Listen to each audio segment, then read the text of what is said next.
And we're live. Hello, everybody. Hello, Lisa. Hey, Josh. Hey, everyone. Hope everyone's having a good Wednesday. It's Dark Ozarks. It is Dark Ozarks. We got a fun episode in front of us.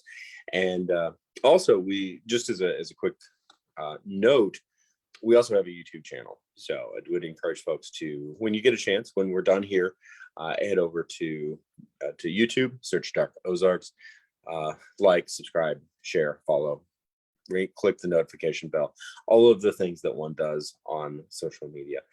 And in the meantime, I have my ghost hunting bear. But it's not a boo buddy.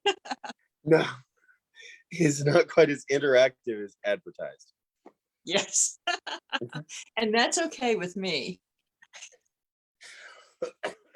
So we're going to be talking about investigations in a variety of forms, including with a investigative ghost hunting bear. If one must. Possibly. I'll just let him stay over there for a little bit, see if he finds anything. But in doing the research for this episode, talking about social, historical context, cultural context of paranormal investigation. There's a lot of information to summate, and there's also just the reality that there's such a wide gamut from individuals who will quickly download a ghost hunting app on their phone and be ready to go, to compiling and going through a considerable amount of highly skeptical data that at the end of it, I'm not entirely sure that I didn't debunk my own existence, and I'm not really sure if I'm even with us all right now, just because it is that clinically sterile and quote unquote logical.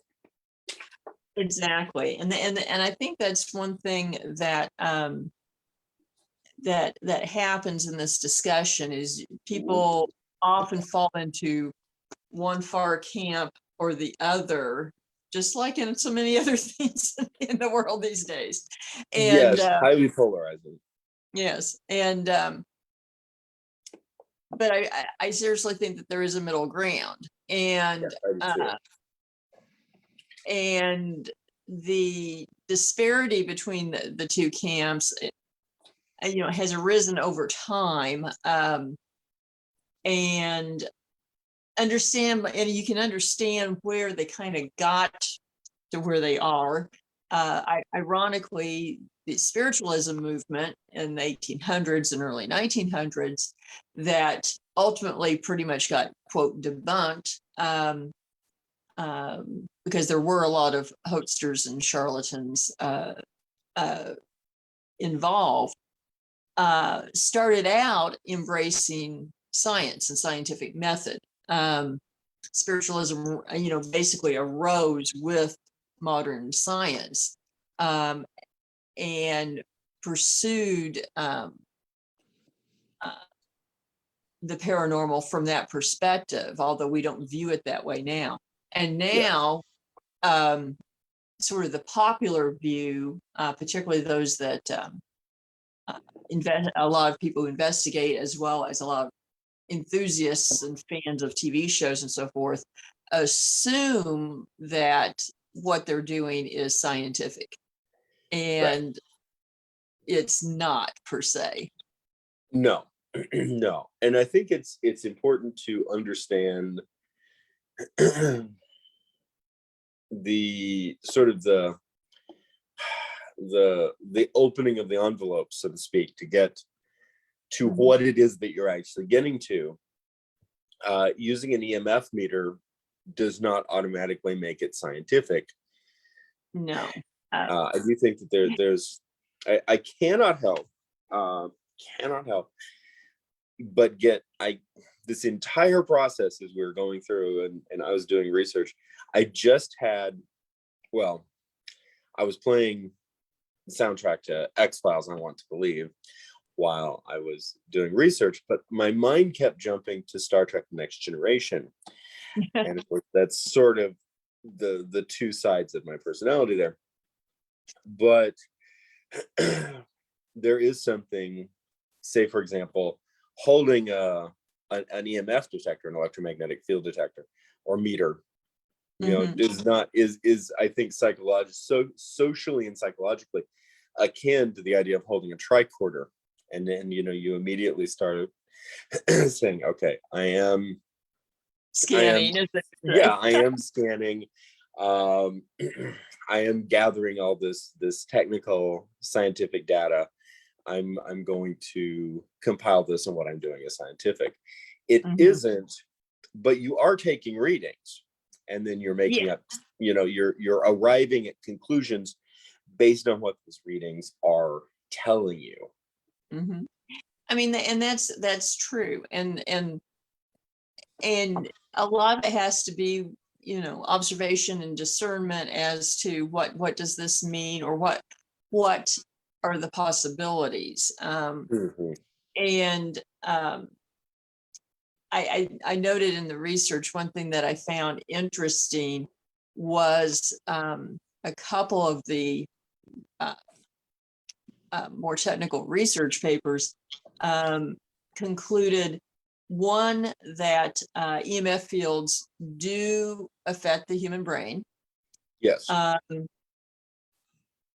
Another one concluded that basically any spikes in the EMF were hallucinations, Yes. which patently those two stances are at odds. They're contradictory. And another thing that made me think is, okay, so if you get EMF spikes, and that means it's a hallucination, then everyone in the room theoretically should have the same experience. Interesting. It is. So are we just beginning the process of debunking those who debunk? Possibly.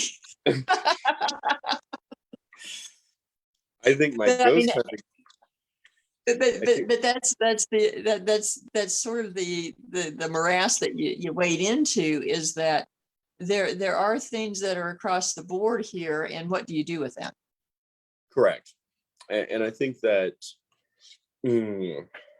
once you've sort of allotted for high levels of incredulity, meaning a highly clinical personality, Right. and once you've made allotment for high levels of extreme incredulousness, and credulousness,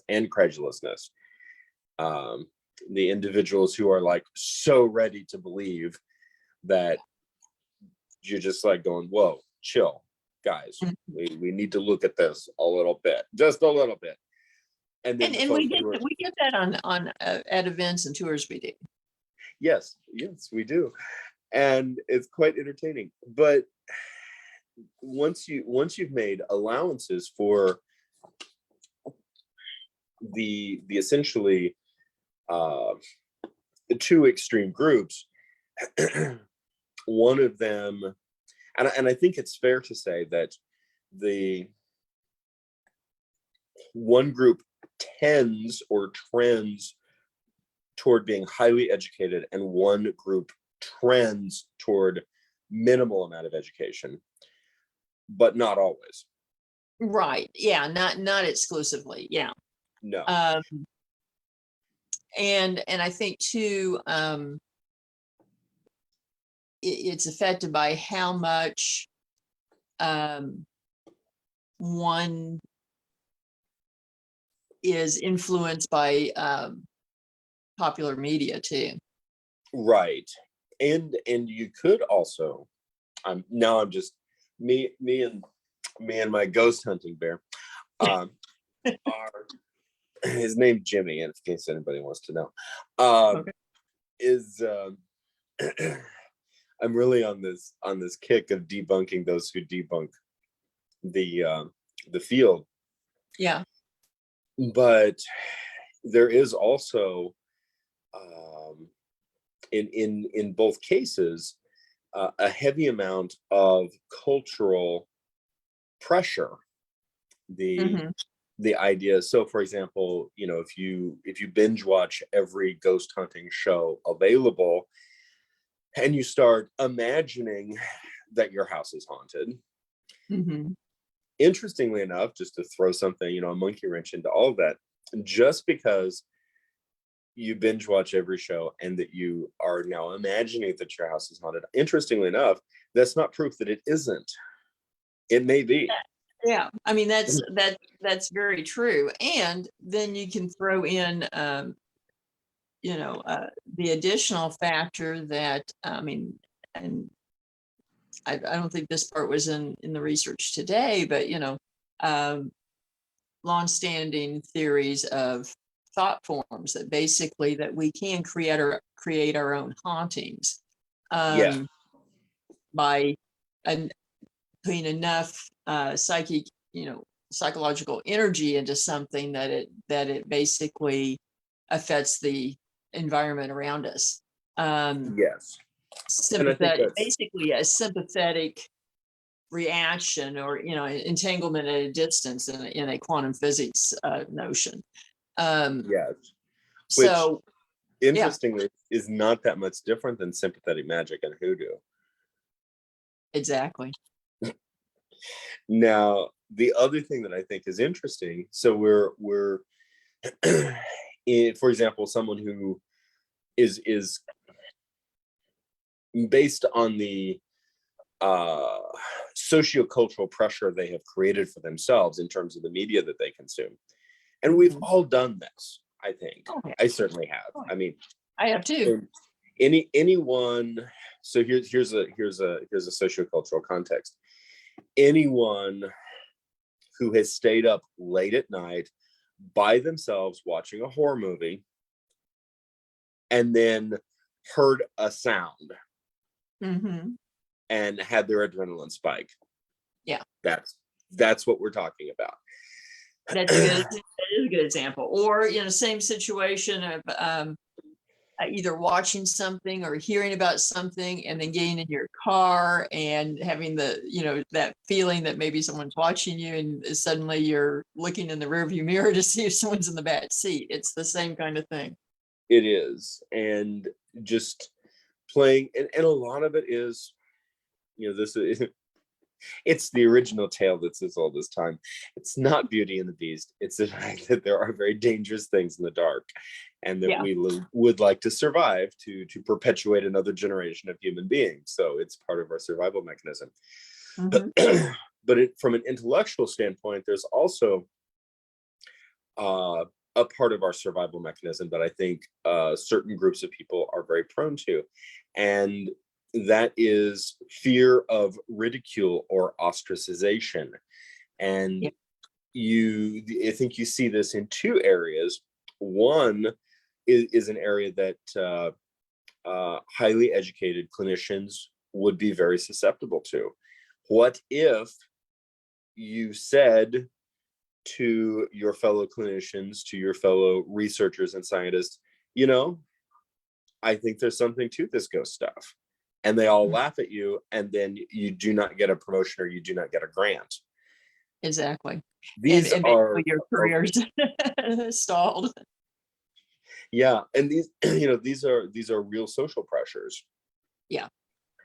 And I think it's very And we know, I important. mean, that happens in a lot of fields as far as research and so forth, that it's, if anyone who starts making claims that are not already accepted, Mhm. basically invites ridicule. The Levy, the Harvard astronomer, who Oh, the object that went through the solar system. I can't think of the name of it. Starts with an O. A couple of years ago. And most astronomers, astrophysicists concluded, oh, it was some sort of asteroid or something. And he came out and said the likelihood of, based on what they observed, was that it was probably intelligently navigated or engineered. And so you had a lot of articles coming out with people, basically people in his field saying, has he lost it? And Right. and so it happens, and not just in something like the paranormal. Yes. And then it is sort of bringing that concept down to ground level or street level, that there are a number of individuals, I've spoken to a number of individuals, I know you have as well, who at times have been ostracized or feel deeply isolated because they have had unexplainable, inexplicable experiences. And from their perspective, and perhaps rightfully so, they believe, or they know, depending on their peer groups, that if they were to say, hey, I had this experience, and it fits the, for example, classic haunting, etc. Yeah. Or classic cryptid sighting, or UFO sighting, or whatever, fill in the blank, they know that they would be ridiculed or ostracized from their groups, and that is a very psychologically unhealthy and unfortunate place to find oneself.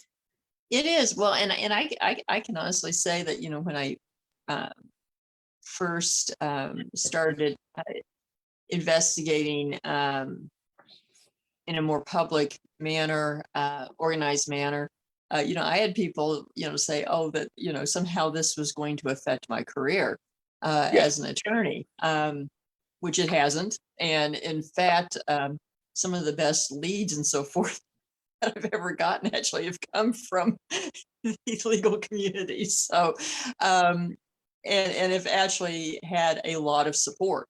But I could see a lot of people going, oh, I can't do that.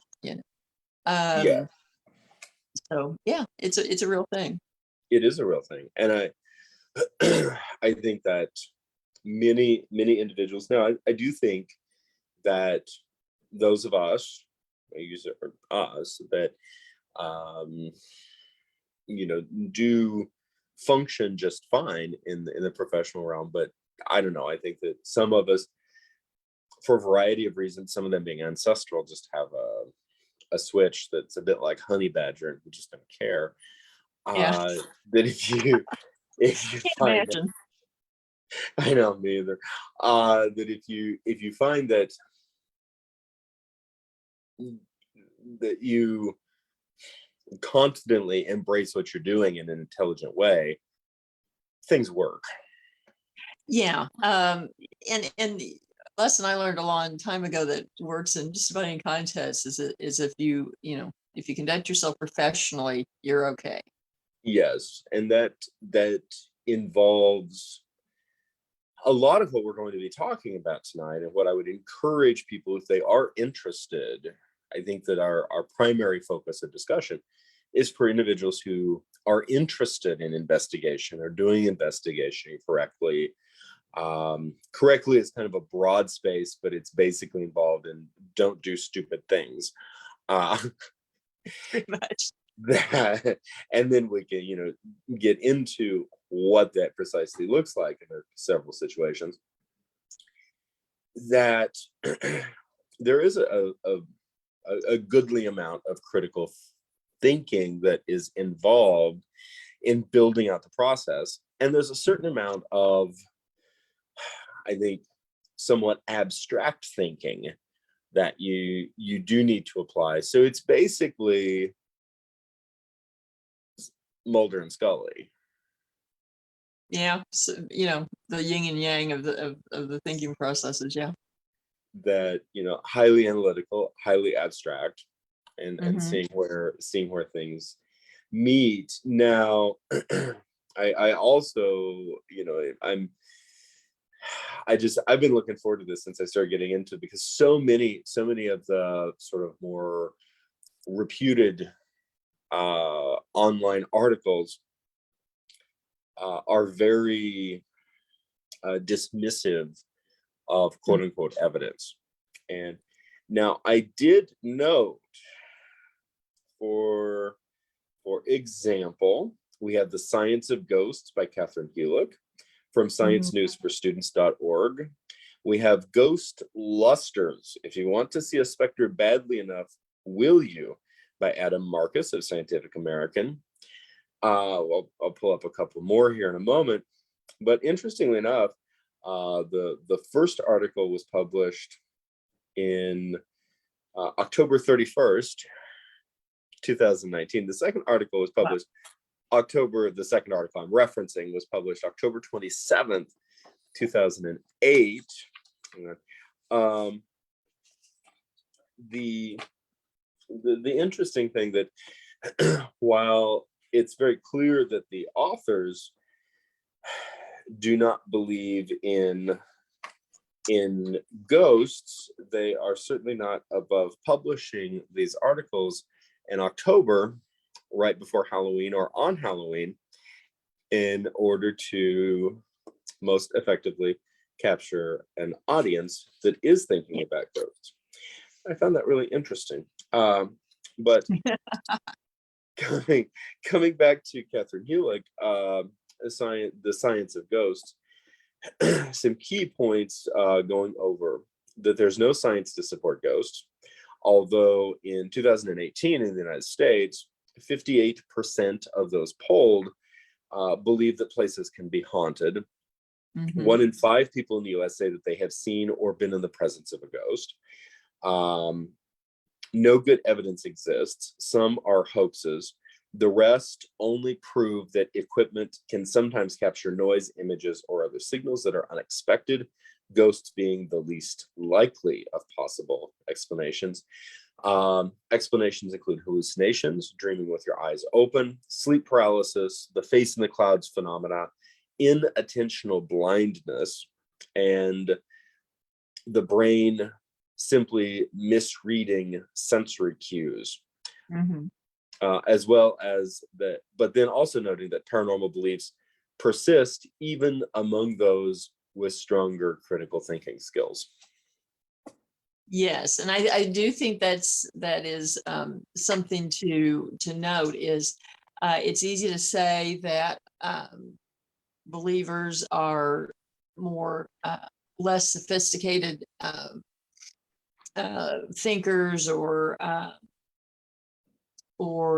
less sophisticated consumers of information, but that's not necessarily the case. And another thing that is that actually, if you look at other studies, those numbers for people who believe in the existence of the paranormal are roughly the same around the world. It's not just in the US, Europe, Asia, Australia, etc. The numbers are all fairly close. I think that's particularly interesting because I did not have that data in front of me. I think that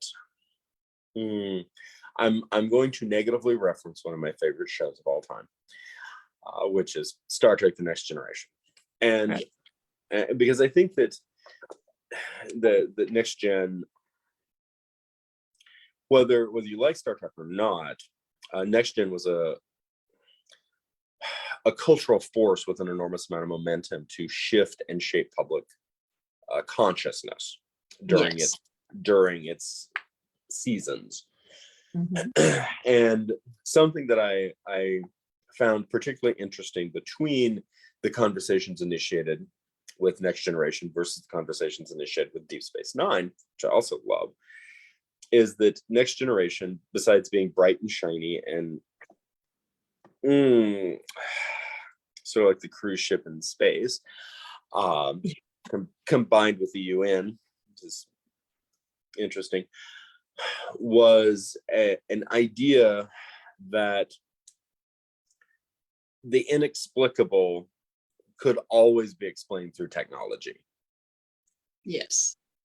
And the concepts, the larger questions of who are we, why are we here, what happens after we die, these big,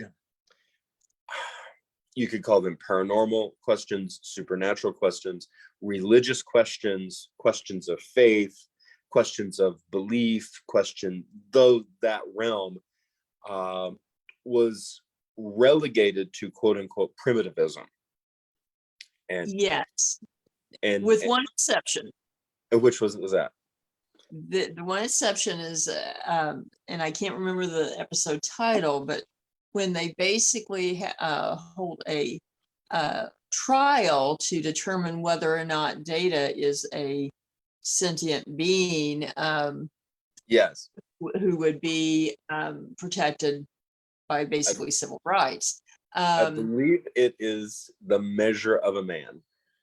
I think you're right. I think you're right. And of course, the sort of the seminal line in the episode is Data a toaster? Yeah. And so that's as close as they get to these esoteric questions, as far as I can recall. Yes, and I adore that episode. Absolutely. I actually had to watch that for a law school class. Fantastic. Now what I find interesting is when you shift over to Deep Space Nine, we should put a disclaimer somewhere on here that this is going to involve Trekkie nerd commentary, but you shift over to DS9 and suddenly those writers seem to not only willing but actually excited to tackle difficult non-tech questions that speak into sentient existence. And all of that to come back to my point that I think that there is essentially a high intellectual zeitgeist of communities around the world who, whether they realize it or not, all grew up. We were all teenagers watching Next Generation, and there's a certain amount of push of saying, oh, these questions of lore and faith and esoteric potentialities, if we just need the right tricorder and we can tell you that it's all bunk or that it is a thing. Yeah. And I don't think that life is and things beyond life are that simple. I think that it's much more complex than that. No, but human beings like to put things in boxes, and if you can simplify it, human beings tend to be comforted by a very simplistic notion. Not that we're simplistic, but if you can simplify something and categorize it, we feel better about it. Yes, which brings up the possibility that our certain debunking communities might simply be trying to provide themselves with emotional solace that there isn't something else out there that they don't understand. Well, I do think that is one factor that goes into it. And when you see these, particularly when you see these discussions play out firsthand, you can tell that there often is that very emotional investment, even though, quote, they're being objective and clinical, that there is that really personal investment of it needs to be this way. Mm-hmm. That said, there was a couple of things. I really liked The Meaning in Randomness by Claire Elliott from the British Psychological Society. Really liked this article. And a couple of key points. Perception of EVP, the voice phenomena. It is an area that can tell us much about the human condition and desire to believe, as well as our tendency to find patterns and seek out meaning. That's very true. And and as with so many things that we look at as potential evidence, you have to be careful that you don't fall into these illogical traps. And with EVPs, now I love EVPs. Audio is my favorite evidence, but you have to be very careful. And actually, if you watch the ghost hunting shows, you can. This is illustrated very, very easily. Often they will.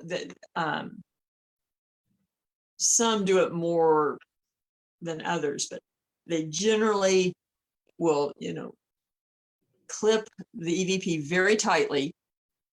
So you have to listen close, and they repeat it 3 times, and they will tell you what they hear. And they'll put it on the screen.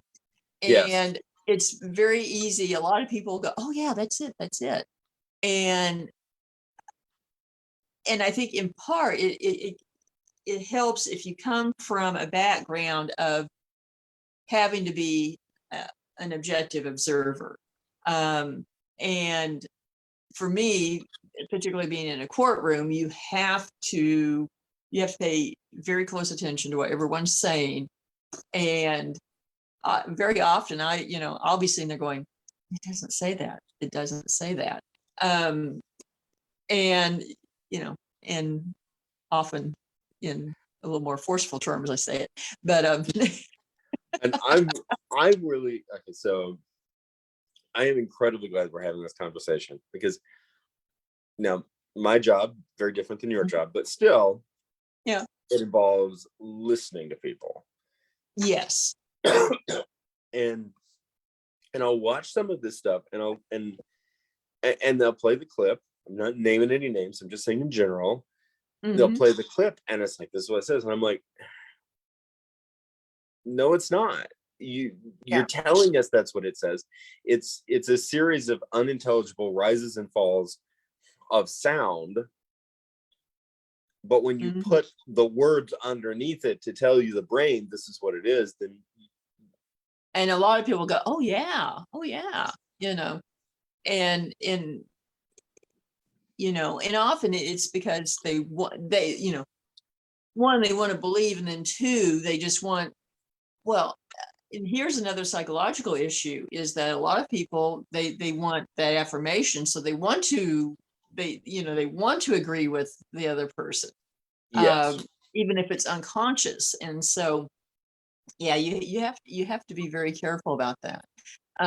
Now, on the other hand, there are Class A EVPs that pretty much, you can play for anybody, and they're going to say, oh, it says XYZ. And you've collected these. I mean, this has been part of your collection, part of your investigations.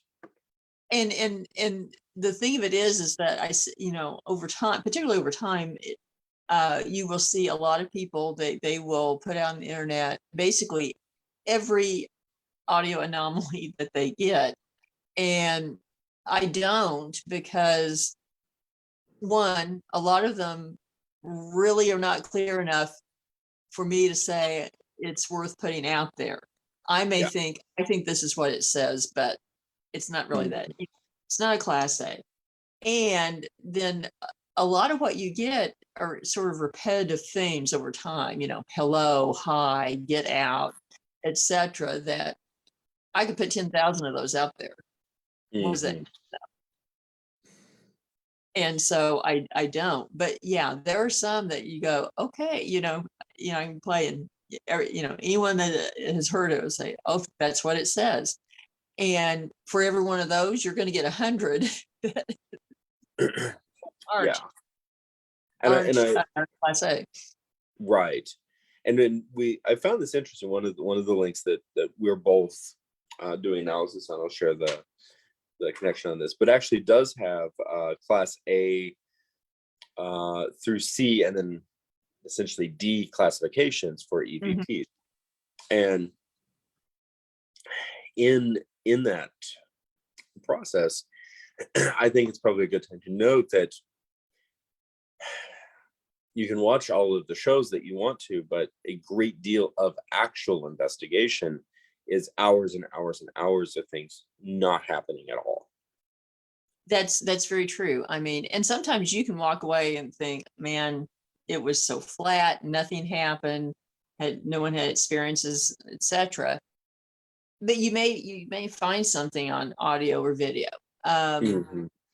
But often, yeah, it's, you may go hours with nothing happening. And so often what people are seeing on TV are a lot of hours edited down, and often made to look like it all happened in one night, which makes it seem like, wow, all of this happened in one night. And in reality, they were there 2 weeks. Yes. So there's a lot of misconception, and also, as part of the disclaimer on this, I think it's important to understand that a great deal of, pardon me, quote unquote misconception is not deliberate misleading. It is editing to And fit it's entertainment. content into, say, 44 minutes. Exactly. And plus, there's pressure to have a certain story format Yes. and results, because, to be perfectly honest, the networks and the production companies are scared to death if you show something that looks like it's dull, that people are going to turn the channel and not turn back. So Right, exactly. So lots of factors on this. The both in terms of audio and visual, which I think we'll get into shortly, but the concepts of pareidolia and apophenia. Is a lot of Greek all of a sudden. Pareidolia, the tendency to perceive a specific, often meaningful image in a random or ambiguous visual pattern. And apophenia, the tendency to perceive a connection or meaningful pattern between unrelated or random things. And something that there's a couple of examples, real life examples, for me that come to mind on this. That if, for example, in terms of apophenia, if you're thinking about, say, like redbirds, cardinals, and then you go and walk in the forest, you will start seeing cardinals. Yes. Well, and even just sort of a more mundane example is, and I've heard a number of people say this, you don't notice a particular kind of car until you're thinking about buying a particular kind of car, or it's brought up in conversation, and suddenly you see that make a car everywhere. It's because now you're paying attention to it. Yes. And going into quote unquote a haunted location, or anticipating an incident, or anticipating paranormal activity, your brain kicks into high gear. Yes. Or certainly can, if you're not prepared. Exactly. And that can happen. That does happen to people.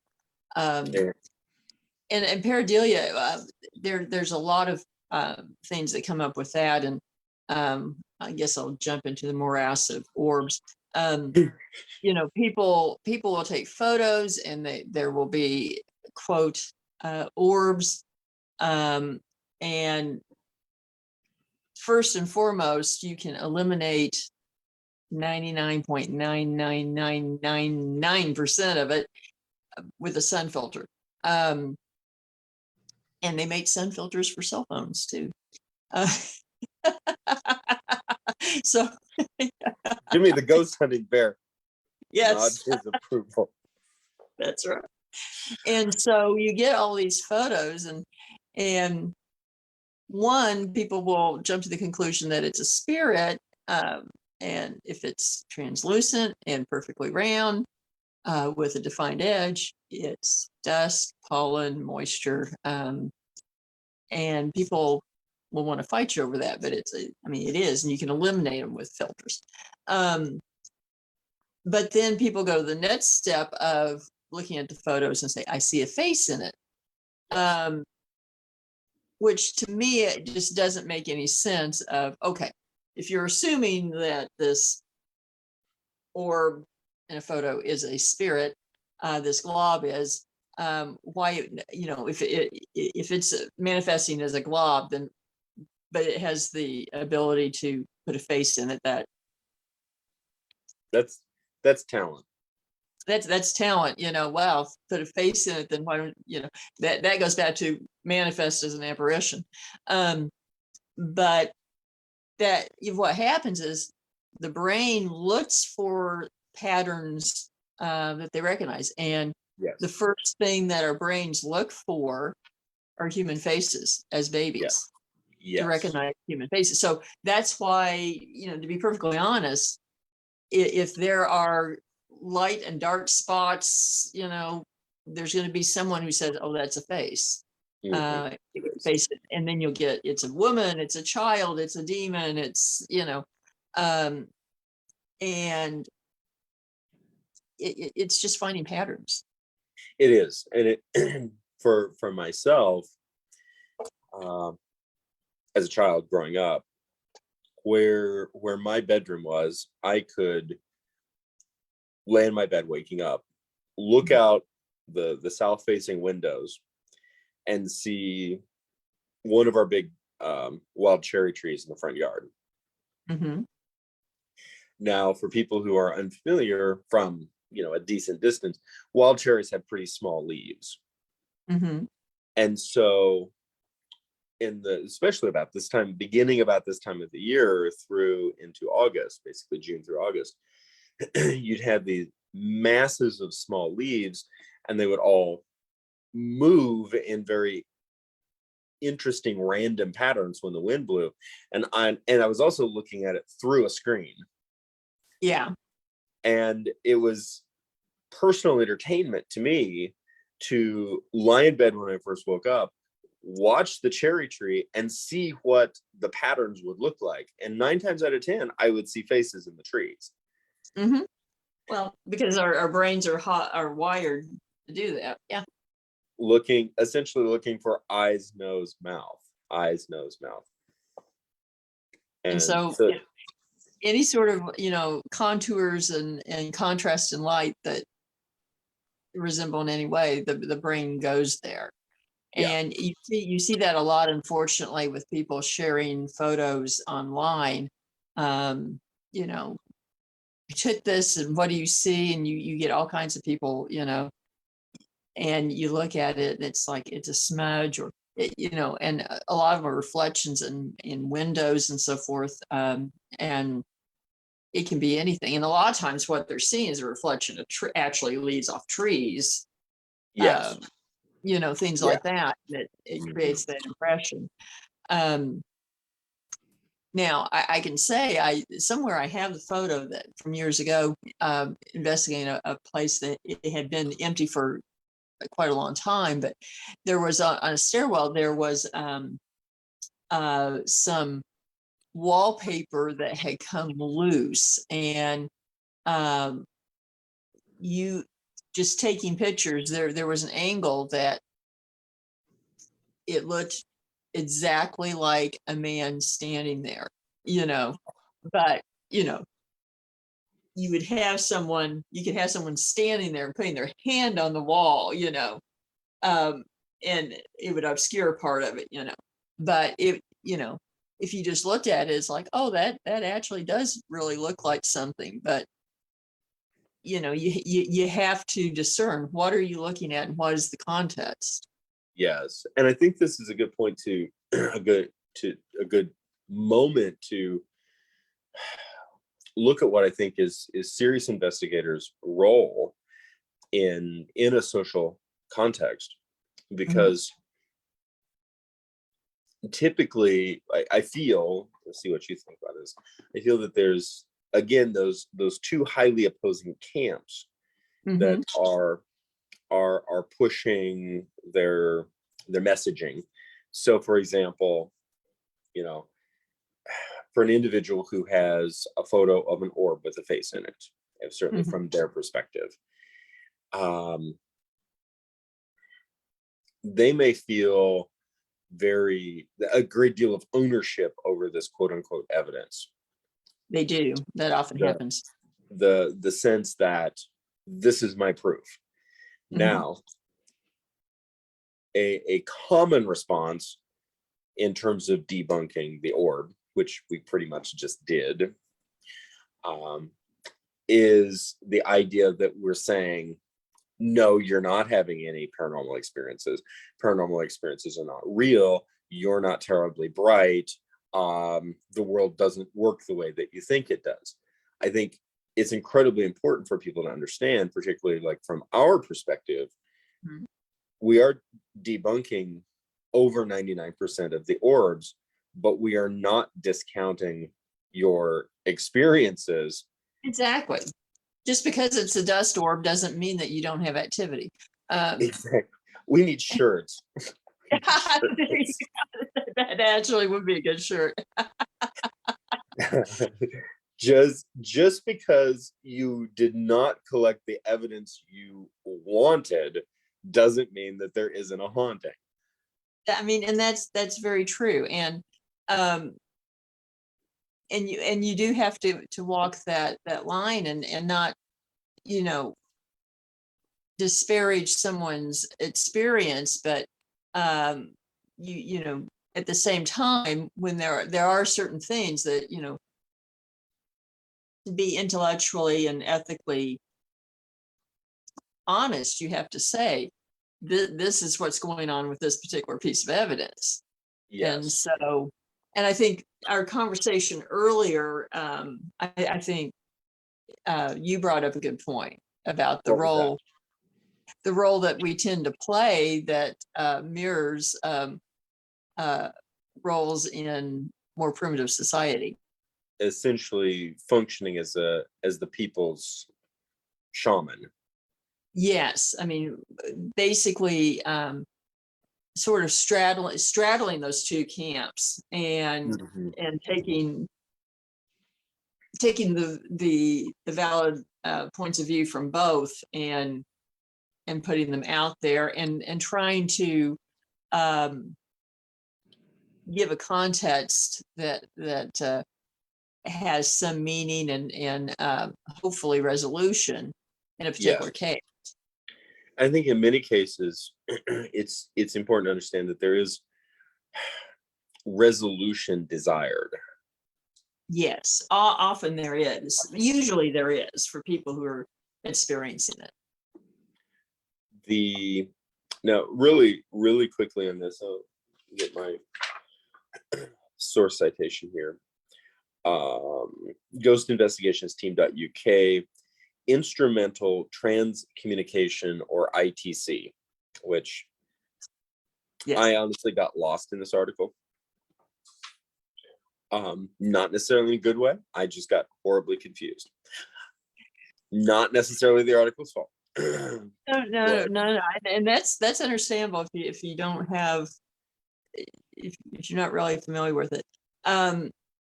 The examples of ITC that people are most familiar with, particularly with the TV shows, are ghost boxes. Yes. And what is a ghost box? Well, most ghost boxes work off of radio frequencies. Um, and the most popular ones like the SB7, etc., are basically a pocket. They're basically a, you know, a pocket radio and have a scan feature, just like you do on your car's stereo. But you can fine tune the speed of the sweep through the frequencies. And so you can speed it up, you can slow it down, and by scanning and hitting each frequency, which of course, so a lot of them don't have a station on, you get white noise. Um, and But by the same token, you also catch what you have to happen to hit on a station. Um, And so the theory is that EVPs will come through in the white noise. Somehow that it uses the white noise, the entities use the white noise as energy or an amplifier. Okay. Which, now here's the problem, is that one, if you've got a lot of white noise going on, of course, it's going to have noise contamination over the EVP.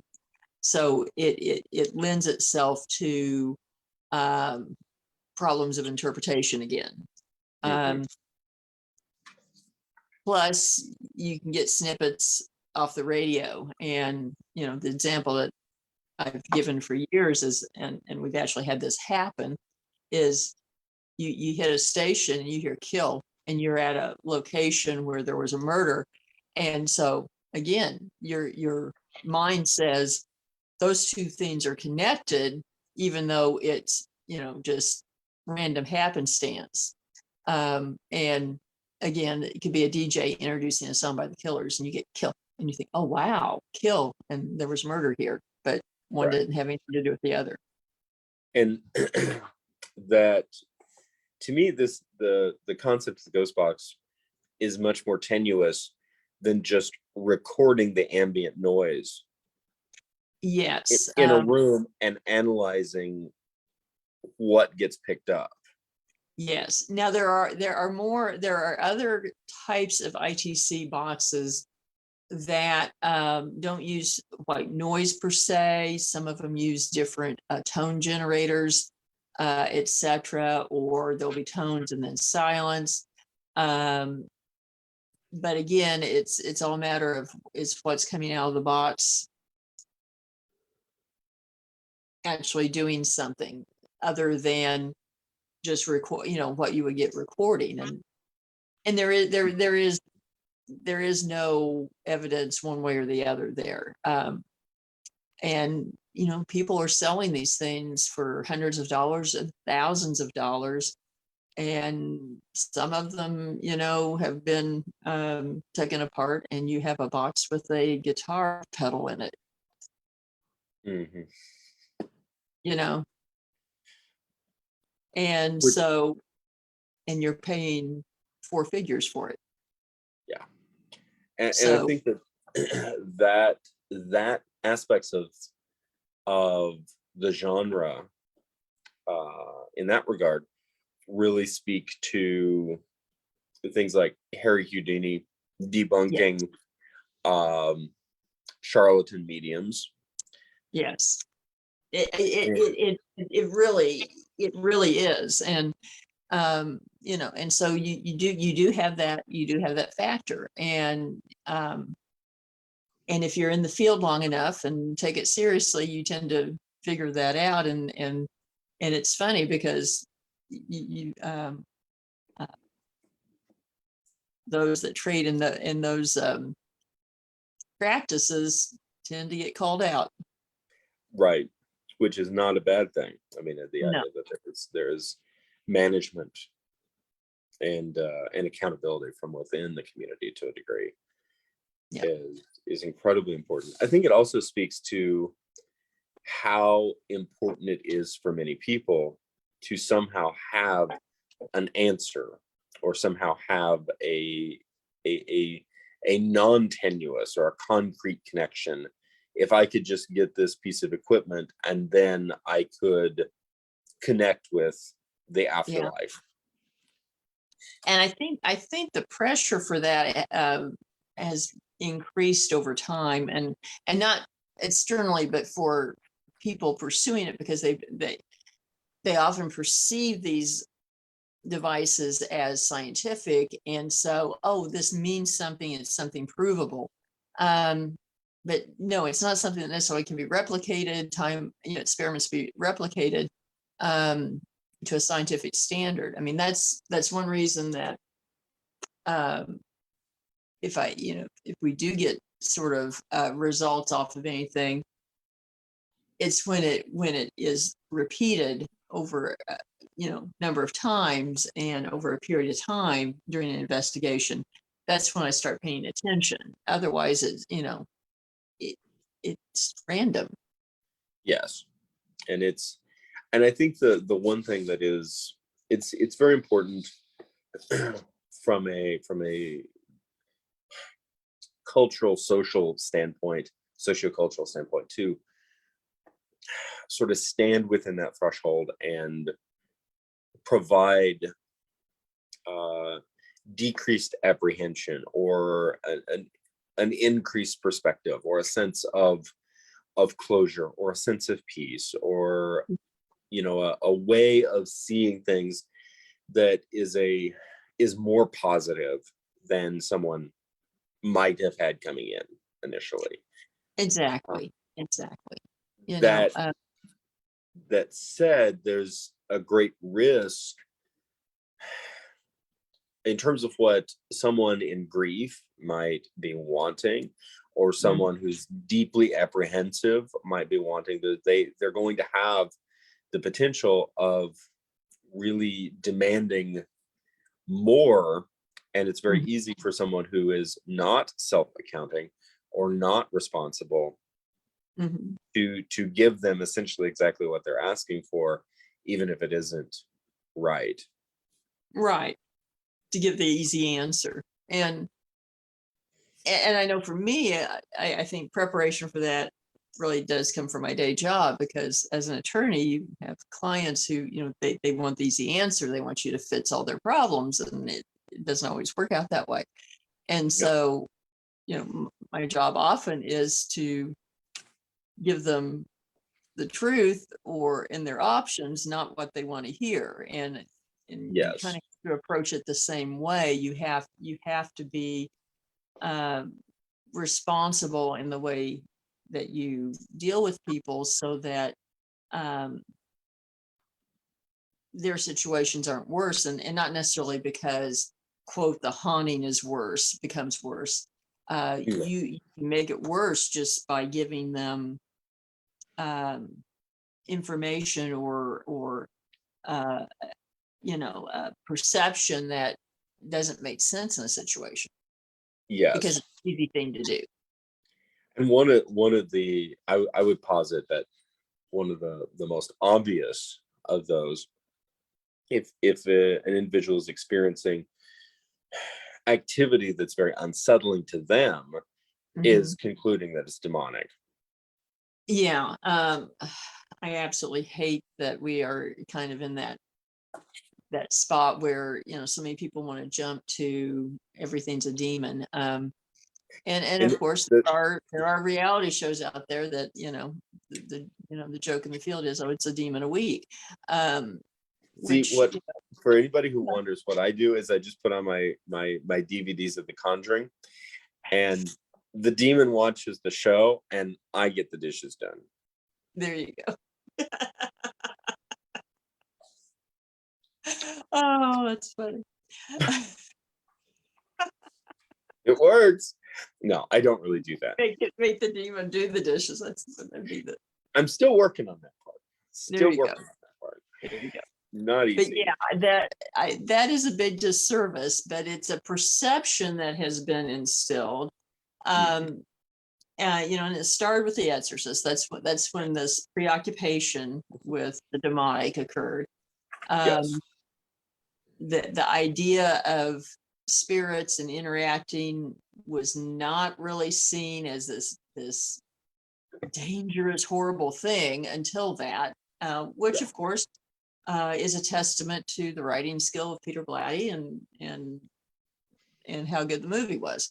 But it then kind of morphed, and then once that kind of took hold in the popular mind with movies, etc., when the reality shows came along, that's an easy thing to lean into, because it gets responses and reactions.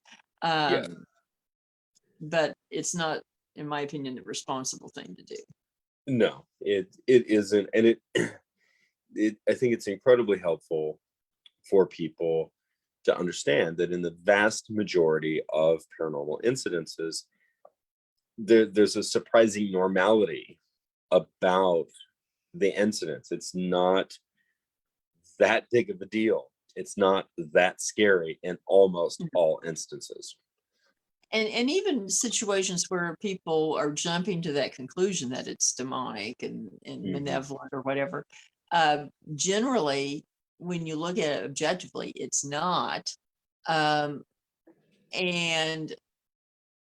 it's tends to be a personality that's just not, warm and fuzzy. You, you get get an entity that's grumpy or just a jerk, a Or jerk in in some life, a jerk cases, in the afterlife. very much so. And in some cases, perhaps just not warm and fuzzy toward particular people. That's true. I mean, just like we are in life, there's there's Mhm. always there's people that you're not as happy to be around as others, and so, but that doesn't make them a demon. No, no. And I think this is referencing a conversation that we had on Dark Ozarks, I think over a year ago. But I think it stands reference. Highly malevolent or dangerous spirit activity is possible in the same sense that interacting with an apex predator is possible. And there certainly seems to be Exactly. some similarities. The likelihood of getting eaten by a great white shark is unbelievably low. Right. Not And impossible. exactly, or the likelihood that a grizzly bear is going to walk in your house is fairly low. It is. It can It is. happen, but it's It, fairly low. and under certain contextual situations, it could actually be quite possible. But Mhm. better than, I would say, 98% of the population does not exist within those situations. Right. So it's understanding. I think it's being able to take a step back and look at these things holistically. Yeah. I tend, within my own mind, although we are using the term, and it's certainly a highly accepted and understood term, ghost hunting. I think observation or watching is a term that I'm actually more comfortable with. And That's more. I think that's more accurate. It is much more observing or documenting, just documenting what's going on. and the idea that to me it's very similar in concept to observation of nature. And so I you go out I agree. and you might see a wide variety of birds. You might see deer, you might see all sorts of things. Observing that does not mean that if you get in the pool you're going to be eaten by a great white shark, although they're all animals. Exactly. Ironically, you use the example of bird watching, and that is exactly the context where EVPs were discovered. Was it? How did that come about? Actually, a photographer, and I want to say it was either in Norway or Sweden. Go out in the forest to observe birds, take photos, and he started. And this was, I think, in either the late 40s or early 50s, taking an audio recorder with him, and because he was recording the bird calls, and in playing them back, he would find at times that there would be human voices heard. Interesting. Oh, that's a neat crossover.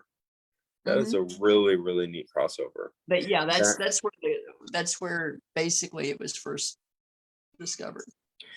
and I would really, and this might be kind of, we actually have enough material for several episodes on this, so I think we may sort of make a bit of or possibly an off and on series on this over this quarter. But just an important thing that I definitely want to leave people with is the normalization of these processes. Yeah. That this is, and of course that is very counterintuitive to the necessity of, for example, TV drama. That's true. I mean, and I think part of the problem is that we are so comfortable with the talking box, and it's such a part of our lives anymore, Mhm. that whatever, it's accepted as, okay, this is within normal bounds. And so, and by the same token, as they are producing content, they continuously are pushing the bounds to keep people entertained, so that we aren't desensitized. So, Yes, uh, and people, you don't consciously think of that, but that's a lot of what goes on, and that really is what fueled the creation of reality content to begin with. it did. It did. And it's important again that there's not, much like a lot of this rest of the stuff, there's nothing innately wrong with this particular entertainment format, as No. long as the viewer understands the distinction between the entertainment format and actual reality.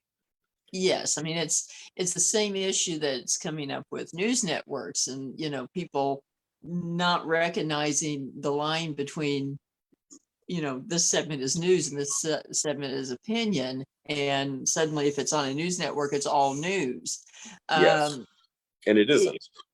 it's not, and but it's the same kind of processes. And so, since we sit and watch it in our living room all the time, okay, we just take it at face. A lot of people take things at face value. They do. They do. And again, those are easy answers. Hmm. That's not what Dark Ozarks does. No. Is This is about the oftentimes difficult answers, but I feel like oftentimes the more difficult answers are often much more fulfilling in terms of their context.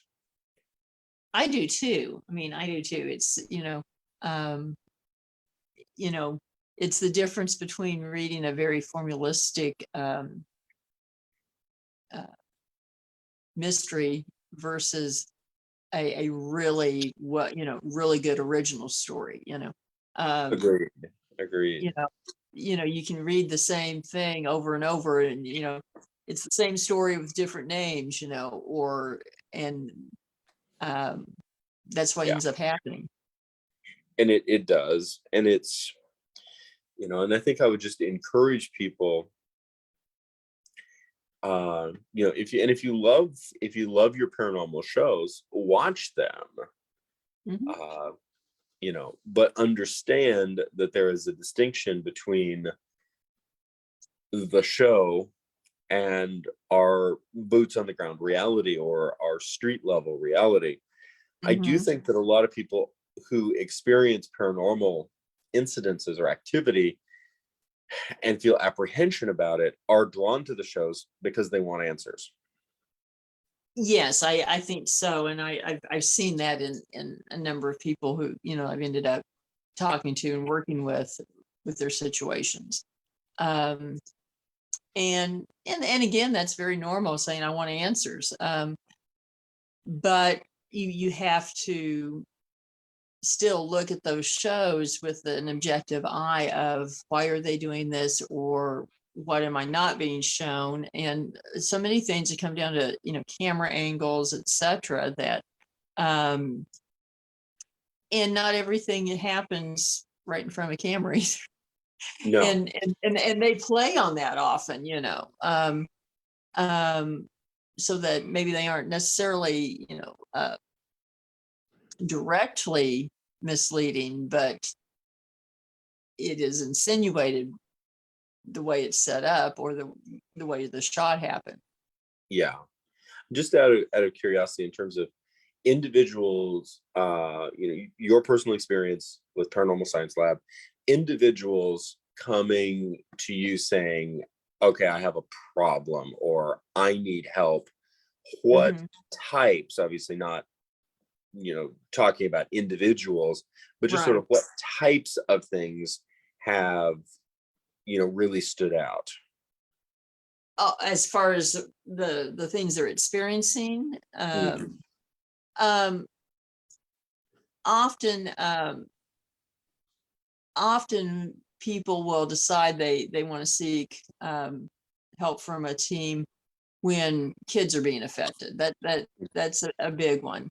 Um, and kids do tend to experience things probably disproportionately to adults. And I do think there's some reasons for that. Um, And so, but people are worried about their kids, and they can't control it. They can't fix it.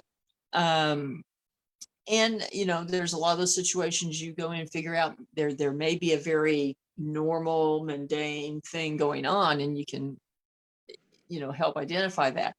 Um, Often I find in those situations that kids will describe someone coming, visiting their bedroom or something at night. Sometimes they'll say that, they see them as they go to sleep, and they'll, either stand, and they'll still be there in the morning, or they'll sit on the bed or in a chair. And they can describe what the person they see very clearly. Um, and often it ends up that it's a family member that's deceased. And sometimes it's been deceased for a long time. Um, and I tend to call them watchers. They come in and watch over the kids, it seems. And if that happens, and the child identifies, because generally what I do is I'll say, just put out photos, don't say anything, because don't lead the child in any way. And it's not too uncommon for a child to say, oh, that's the man who comes to my room, or that's the woman who plays with me, or whatever. And it might be great grandma that's been dead for 50 years. Mhm. You know? And a lot of those situations, then, it's like a relief. Yeah. Um, And a normalization. yeah, and normalization, yeah, because it's, I think what people perceive as guardian angels often are ancestor spirits. Mhm. Um, And it's reducing that, because I think the apprehension is something is after my child, or something right. is putting my child in danger. Something weird is happening, and I Mhm. can't stop it because I can't see it, but they can. Right. Another thing that seems to really kind of be sort of that tipping point of, I want to find out something, is if they're experiencing shadow people. Because I think people are more apprehensive of having a shadow person around than a full body apparition.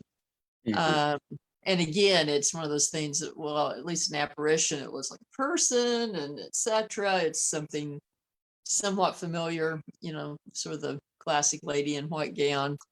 Um, but a shadow person is something that people don't have as much context with. Um, and although there are some tales of shadow forms and shadow people going back, you know, more ancient times, it's not as common. But Right. uh, it's something that's focused on a lot um, anymore. Mhm. Mm. And Yeah, it is. it is. But I guess in sort of that unspoken assumption, and sometimes not unspoken, it's uh, directly attributed. Shadow people equal bad. Shadow people are evil. Mhm. Shadow people are Yes. demonic or whatever. Um, and I don't find that to be the case, but um, it's something that it's dark, and so the mind jumps to very negative conclusions, Yes, and that's a triggering point. it is. Um, and then the other thing is when it starts disrupting activity, they're being woken up at night or being touched, things like that. Those are the kind of the three big things that people say, okay, I need, I need someone to come out. Yeah. Yeah. And I think all of that is incredibly fair. And the idea that providing some, holistic perspective into these things, and sometimes some just very, very common sense responses, Hmm. can balance things out. Yeah. And and I think sometimes it comes down to the approach of whoever comes out, because some people there are there are people who want to charge to do these things and make very grandiose promises, oh, I can banish anything from your house with, give me a candle and sage and I can banish anything. And it doesn't work that way, people. I'm sorry. No. But and so sometimes they've had people out and promises made and then activity continues. And sometimes when you get something like that going, it actually, you'll end up with a spike of activity afterwards. It gets worse. Yes. And so if they've gone through that, that makes them even more frightened, more high on alert, etc. And usually takes more to settle things down. Right. And I think it's important to understand in many cases, we are interacting with sentient energy. Often we are, sometimes what's going on, can be residual, but if it's interactive and there's free will, you have to recognize that component. And just making grandiose promises and I can banish anything to avoid type thing. It's really the equivalent of saying I can walk into any house and tell the occupants to get out and they'll listen to me. Exactly. It's walking into your neighbor's house and telling them to, pack their bags and leave now. And depending on the occupant, that could end badly. It can end very badly, and so, and sometimes it does. So it does. So it is something it's important to tread either. No. Something that's important to tread intelligently, contextually, respectfully, and within all of it. And I think those are important. And that might be a good place to just kind of get ready for our next episode. I think so. We should make a plug for our sponsor. Yes. We appreciate Always Buying Books in Joplin. Bob and Elise do a great job, and we are actually before too long we're going to actually be there. Yes, we are. And so more about that coming soon. And then in October 15th, October Country, big event coming. Watch for details. And just go to the store and check them out, or check them out on Facebook. A lot of inventory will be listed there too. So lots of good stuff. It's going to be great. It is great. I cannot wait to get to the bookstore. Yeah, you're gonna have fun. It's going to be a little dangerous. I'm looking forward to it. I won't say no. I know. That's what's dangerous. I love this topic, and I think there's plenty more to dig into. Looking forward to that. And June 11th, Ballhouse, George Ballhouse, Webb City. Yes, there are a few tickets left, so you can go to paranormalsciencelab.com, get your tickets, and we're going to go through a lot of history and investigate the house. It's a gorgeous house, and it's going to be a lot of fun. It is. Can't wait. I'll be there. You'll be there. Dark Ozarks, Paranormal Science Lab, State of the Ozarks. It's pretty doggone awesome. It really is. And we appreciate everybody. So have a good week, and we'll see you next Wednesday. We'll see you next Wednesday. Thank you, Lisa. Thank you, Alex. And thank you all for listening. Thanks, Josh. Thanks, everyone.